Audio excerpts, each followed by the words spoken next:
मित्र हो, आपण वर्णनात्मक भाषा विज्ञान म्हणजेच स्वनविज्ञान हा भाग आपण घेत आहोत. आणि हा भाग घेत असताना आपण वर्णनात्मक भाषा विज्ञान याकडं सुरुवातीला जाणार आहोत. ही थोडक्यात प्राथमिक माहिती जी आहे ती माहिती बघूया आणि मग नंतर स्वनविज्ञान, स्वनिम, पदिम, रूपिम वगैरे हे आपण बघायचं आहे. तर सुरुवातीला 19व्या शतकामध्ये भाषेचा अभ्यास ऐतिहासिक आणि तौलनिक अशा दोन अंगाने झालेला आहे. म्हणजे ऐतिहासिक आणि तौलनिक अशा पद्धतीने केल्यामुळं काय होत होतं की तो अभ्यास पारंपरिक पद्धतीनं होत असताना आपल्याला दिसून येईल. पण 20व्या शतकामध्ये फेर्दिनांद दी सोश्यूर या स्विस अभ्यासकानं काय केलं आहे, तर वर्णनात्मक भाषा विज्ञानाचा पाया गाठला, त्याला उद्गाता म्हणतात. आणि यामध्ये भाषेच्या अवस्थांचं वर्णन जे आहे, विकासाच्या अवस्थाचं वर्णन जे आहे, ते वर्णन या ठिकाणी केलेलं आपल्याला दिसून येईल.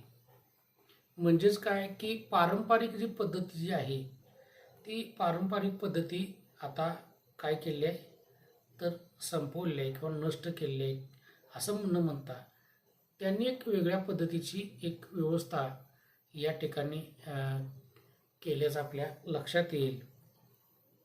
आणि त्यामुळं भाषेच्या एककालिक अभ्यासासाठी कालक्रमिक अभ्यासाची गरज नाही. आणि भाषा कोणती श्रेष्ठ आणि कनिष्ठ असत नाही, तर प्रत्येक भाषा ह्या शुद्ध असतात, शास्त्रीय दृष्टीने समान असतात, त्या समान पातळीवर असतात. त्यामुळे पारंपरिक व्याकरणाच्या दृष्टीने एखादा भाषिक प्रयोग अशुद्ध असूनही जर तो सर्वत्र पसरला जात असेल तर भाषा विज्ञान त्याला मान्यता देतं. म्हणजे काय माहीत आहे का की शेवटी लोकमान्यता ज्याला आपण म्हणतो ती महत्त्वाची असते. एखादा माणूस काही करू शकत नाही, तर अनेक माणसांनी त्याला काय दिलेलं असते की मान्यता दिलेली असते. आणि मान्यता दिल्या असल्यामुळं ते कसं आहे श्रेष्ठ असतं. आणि मग त्या भाषा वैज्ञानिकांना त्यांना मान्यता द्यावी लागते. तर साधारणपणे एक मात्र गोष्ट आपल्याला दिसून येईल ती अशी आहे की पारंपरिक व्याकरणाचे भाषाशुद्धीचे नियम त्यामुळे भाषा विज्ञानाला अटकाव करू शकत नाहीत. अर्थातच लेखी भाषेपेक्षा जी बोलीभाषा किंवा लेखी भाषा किंवा भाषेच्या मौखिक व्यवहारात भाषा विज्ञान अधिक अवलंबून असतं. म्हणजे पुरावे लागतात. ज्याला आपण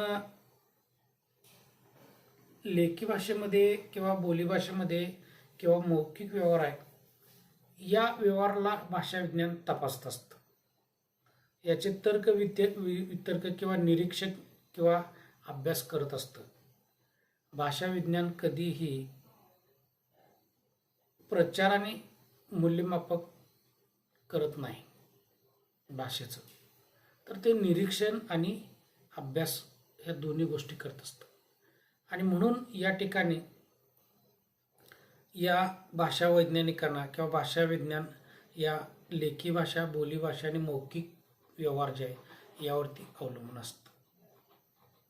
आता भाषिक वर्तन ज्याला परोल किंवा बोलणे किंवा व्यक्तिविशिष्ट असते.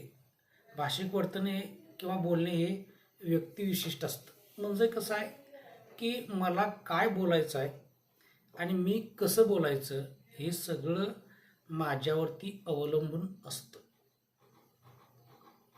म्हणजे काय झालं आहे की काही लोक बोलताना आळस करतात, काही लोक भाषिक वर्तन ज्याला आपण म्हणतो म्हणजे भाषेचा वापर करताना आळस करतात किंवा एक विशिष्ट ढब आणण्यासाठी.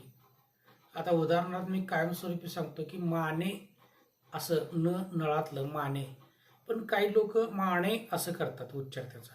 म्हणजे मी कोणीतरी वेगळा आहे, मला काहीतरी चांगलं बोलता येतं किंवा माझी जी बोली जी आहे ती माझी बोली किंवा आमच्या समाजाची बोली जी आहे ती शुद्ध बोली आहे असं शोषून असं करतात. आपण शोषून असं म्हणतो, पण ते तोंडाचा चंबू करतात आणि काय करतात की आमची बोली कशी श्रेष्ठ आहे हे जगाला दाखवून देण्याचा प्रयत्न करतात.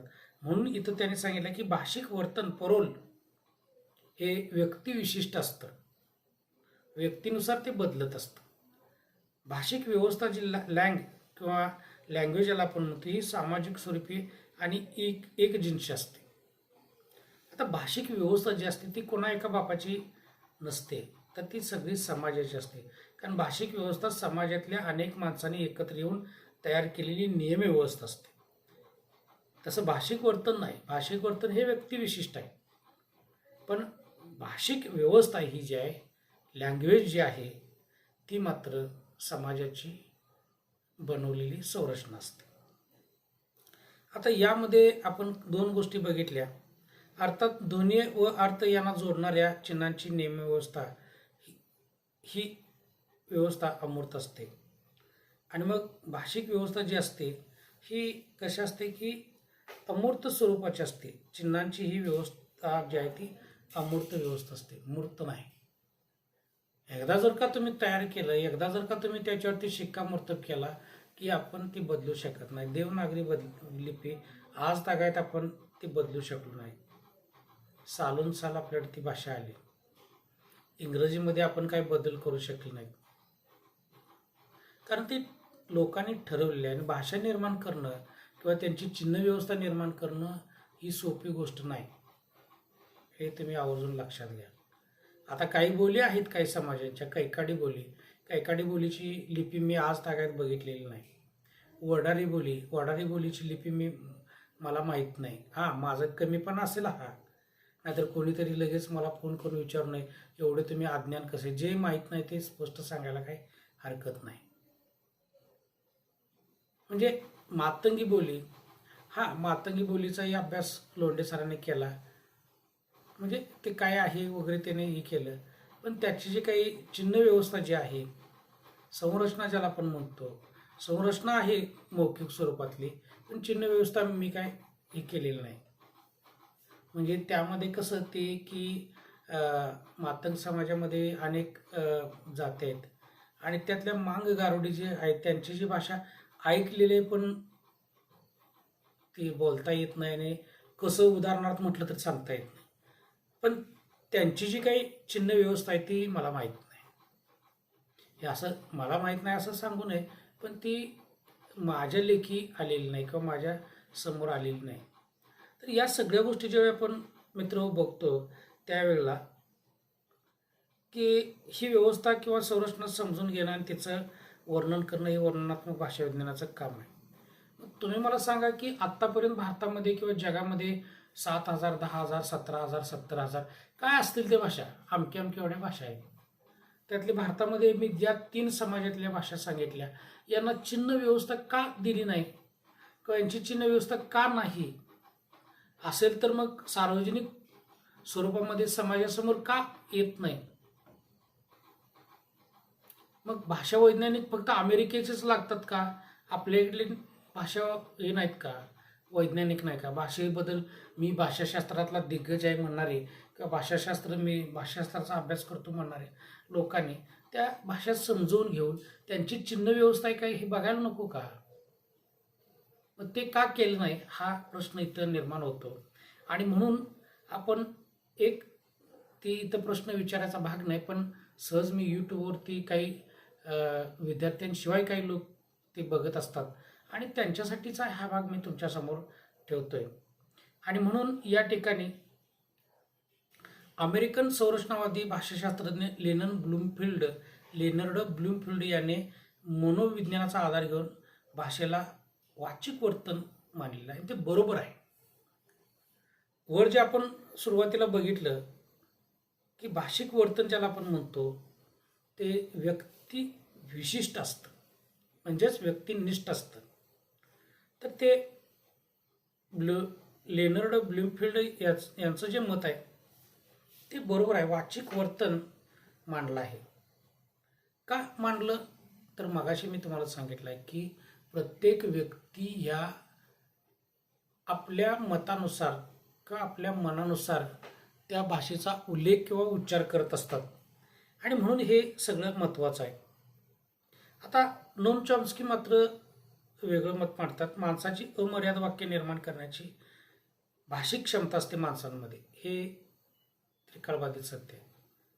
कारण जन्माला आल्यानंतर ज्यावेळेला माणूस भाषा शिकतो तेव्हापासूनची जर त्याची भाषिक क्षमता जर आपण शोधली तर माणसाच्या मरेपर्यंत तो किती भाषिक वाक्य निर्माण करतो हे शोधणं एक दिव्यच आहे.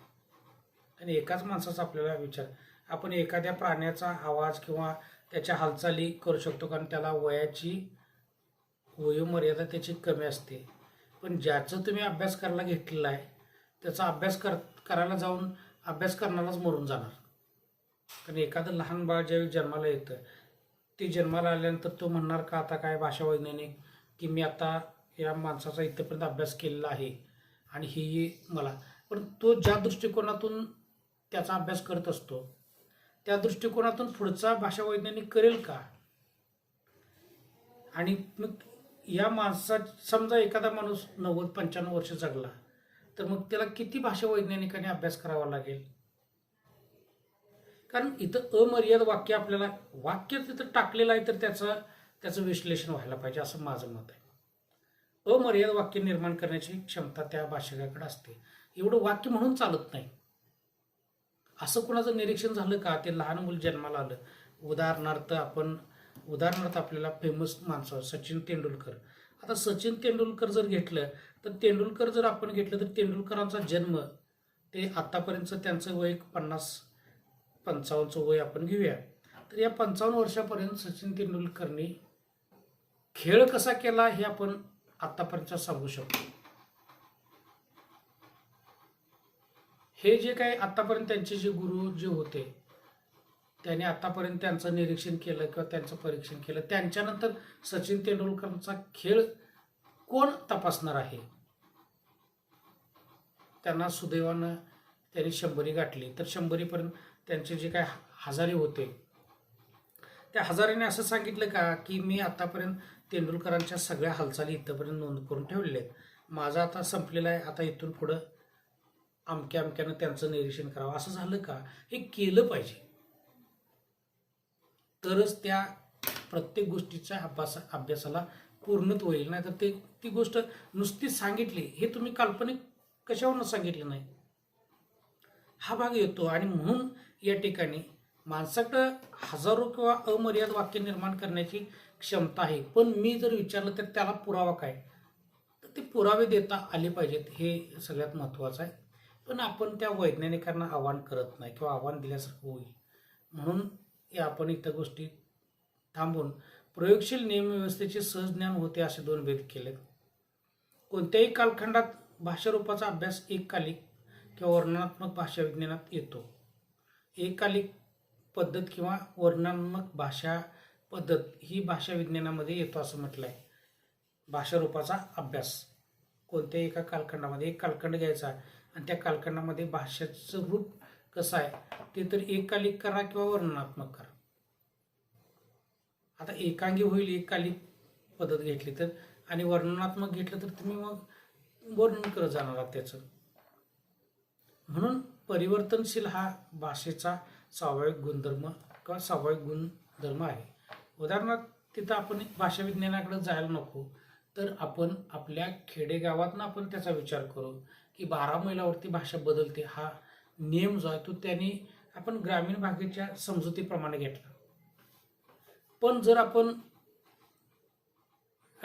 तात्विक दृष्टीनं जर बघितलं तर त्याला परिवर्तनशीलता म्हणतो. ते परिवर्तन जे आहे ते परिवर्तन हे न कळत होत नाही, तर ते सातत्यानं होत राहतं. आणि मी न कळत होत नाही म्हटलं तर ते न कळत होतं असा त्याचा अर्थ आपण घ्यावा.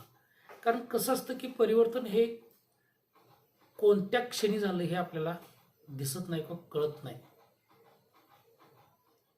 ते त्याच्या नियमाने ते परिवर्तन होत असतं. उदाहरणार्थ तुम्हाला एक गोष्ट सांगतो की ज्या ठिकाणी आपण रामायण महाभारत बघतो त्यामध्ये माते हा शब्द आहे, माते म्हणजे माता हा शब्द आहे. त्यानंतर जननी, त्यानंतर माऊली माय, त्यानंतर माऊली, त्या माऊलीनंतरनं कालांतरानं आई, त्यानंतर मम्मी आणि आज मॉम हा शब्द आलेला आहे. म्हणजे मी इथं लिहित तुम्हाला सांगितलं कारण मला हे लिहिणं गरजेचं होतं की इतकं एका भाषेमध्ये किंवा एका शब्दामध्ये इतकं परिवर्तन होत राहिलं. जनक, पिता, जन्मदाता हे सगळं करत आज डॅडवर आलेलं आहे. हे 2 उदाहरणं फेमस आहेत तुमच्या घरात तुम्ही जी उच्चारतायत ती. म्हणजेच भाषा कशी परिवर्तनशील आहे, भाषेतले शब्द कसे किंवा ध्वनी कसे बदलतात, स्वनिम किंवा पदिम कसे बदलतात हे आपल्याला या ठिकाणी दिसून येईल. आणि म्हणून मी या सगळ्या गोष्टी तुमच्यासमोर सांगत असताना एक मात्र तुम्हाला गोष्ट दिसून येईल की भाषेची पूर्वावस्था किंवा इतिहास या ठिकाणी लक्षात घेतला जात नाही, तर ध्वनी, वर्ण, शब्द, वाक्य हे जे आहे या भाषिक घटकाचे परस्पर संबंध पाहून त्यांची भाषिक संरचना वर्णनात्मक भाषा शास्त्रात उघडली जाते. आता वर्णनात्मक भाषा विज्ञान घ्यायचं म्हटल्यानंतर पाठिंबाचा इतिहास जो आहे तो इतिहास तपासायचा नाही किंवा त्याची पूर्वावस्थाही तपासायची नाही, तर आत्ता सध्या ध्वनी, वर्ण, शब्द, वाक्य या भाषिक घटकांचा परस्पर संबंध पाहून त्याची भाषिक संरचना वर्णनात्मक भाषा विज्ञानामध्ये तपासली जाते. आता हे सगळं ज्यावेळी आपण बघतो त्यावेळेला एक मात्र आहे की ब्लूमफिल्डच्या मते अमेरिकेत भाषावैज्ञानिक विश्लेषणाची जी पद्धत रूढ केली तिला त्यांनी अमेरिकन संरचनावाद म्हटलं आहे. आता संरचना करत असताना तुम्हाला ही काही गोष्टी मी सांगेन की काही मटेरियल ज्याला आपण म्हणतो, रचना करत असताना प्रत्येक गोष्टीला काहीतरी घर उभा करताना घराची संरचना आपण तयार करतो. ते केवळ तोंडाने किंवा स्ट्रक्चर असं ड्रॉइंग काढलं की संपलं, घर होतं का? ते ड्रॉइंग काढण्यासाठी सुद्धा आपल्याला बुद्धी, पेपर, पेन, पट्टी यांची गरज लागते.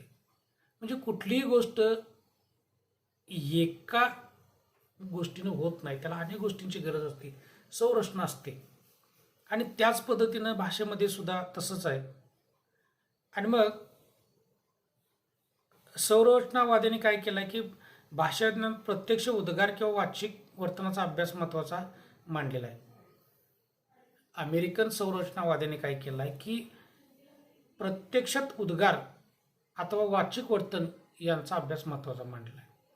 पाठीमागं काय लिहून ठेवलं याचा अभ्यास करण्यापेक्षा सध्याचे काही वर्तन जे आहे प्रत्यक्षात उद्गार, मी आता जे बोलतोय याचा अभ्यास, किंवा जे काही वाचिक वर्तन, जे काही मी बोलत असताना जे काही माझे हावभाव आहेत, जे माझं वर्तन आहे त्याचा अभ्यास त्यांनी महत्त्वाचा मांडलेला आहे. म्हणजेच भाषा म्हणजे केवळ निरीक्षण योग्य वर्तन वा उद्गार नव्हे, अशा अगणित उद्गाराची निर्मितीशील संरचना व नियमव्यवस्था आहे. म्हणजे भाषा म्हणजे काय, तर केवळ निरीक्षण किंवा उच्चारासाठीची नाही, तर अगणित उद्गाराची आणि निर्मितीशील संरचना आणि नियमव्यवस्था आहे. उद्गारांची संरचना आणि नियमव्यवस्था आहे असं त्यांनी म्हटलं आणि ते बरोबर आहे. म्हणून नोम चॉम्स्की यांना मांडलेला हा सिद्धांत खरे तर चॉम्स्कीने अमेरिकन संरचनावादाची पुढील पायरी गाठली असं म्हणायला हरकत नाही. आणि या ठिकाणी आपण काय करायचं आहे तर थांबायचं आहे. तत्पूर्वी मी तुम्हाला सांगेन की वर्णनात्मक भाषा विज्ञान आपण जे बघतो, हे वर्णनात्मक भाषा विज्ञान बघत असताना वर्णनात्मक भाषा विज्ञान काय करतं याची सुरुवात मी तुमच्यासमोर ठेवलेली आहे. आणि मग पुढच्या तासाला आपण पूर्ण हा वर्णनात्मक भाषा विज्ञानाचा भाग जो आहे तो भाग मी तुमच्यासमोर ठेवेन आणि मग प्रत्यक्षात आपण स्वविज्ञानाला सुरुवात करूया. धन्यवाद.